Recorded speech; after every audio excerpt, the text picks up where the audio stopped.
అసలు ఇంకా వీళ్ళ సంగతి చాలా చెప్పేది ఉన్నది. అసలు సిగ్గుపడుతుంది. ఈ దేశంలో ఎక్కడ లేదు. లంచాలు ఇచ్చి అప్పులు తెస్తున్నారు వీళ్ళు. బ్రోకర్లను పెట్టి కమిషన్లు ఇచ్చి లంచాలు ఇచ్చి ఎఫ్ఆర్బిఎం బయట అప్పులు కనబడకుండా దానికి బాండ్స్ అని అందమైన ముసుగు పెట్టి అప్పులు తెస్తున్నారు. ఇప్పటికి 30,000 కోట్లు తెచ్చిండ్రు.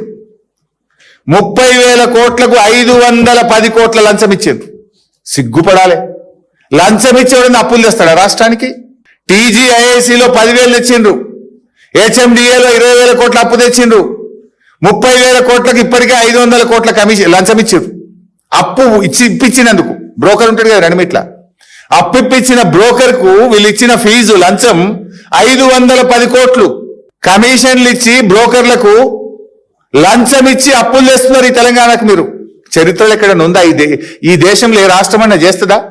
ఎప్పుడన్నా తెలంగాణ రాష్ట్ర చరిత్రలో లంచాలు ఇచ్చి బ్రోకర్లను పెట్టి బ్రోకర్ కమిషన్లు ఇచ్చి అప్పులు తెచ్చిన రాష్ట్రం ఉందా? సిగ్గుతో తలదించుకోవాలి రేవంత్ రెడ్డి గారు. ఇంకా మాట్లాడతారు మీ ముఖానికి. 30 తెచ్చిండ్రు, ఇంకా 70 తెస్తారట. దానికి కూడా రెడీ చేసిండ్రు.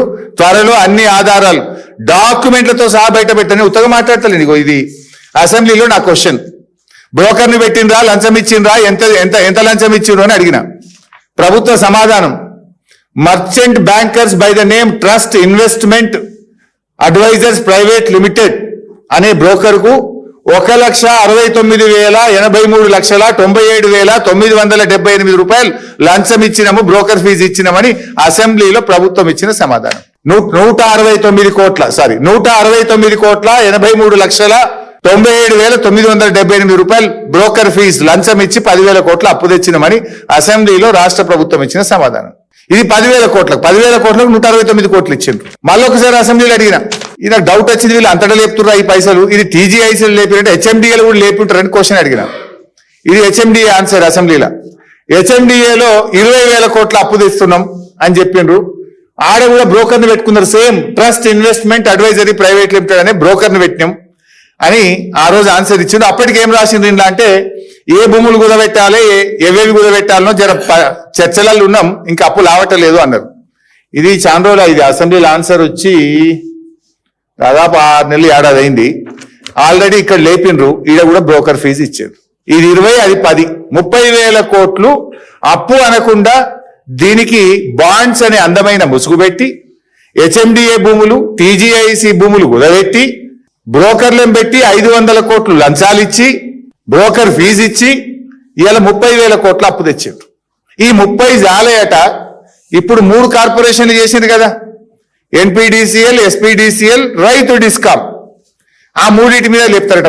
దానికి 10 ఈడొక 3 కార్పొరేషన్లు చేసింది కదా, జిహెచ్ఎంసి, సైబరాబాద్, మల్కాజ్గిరి. దీని మీద ఒక 30 లేపుతారట. ఇప్పుడు ఇక దీనికి 30, అవి 30, 60, ఆల్రెడీ ఒక 30 లేపిండు 90, జిహెచ్ఎంసి ఒక 10.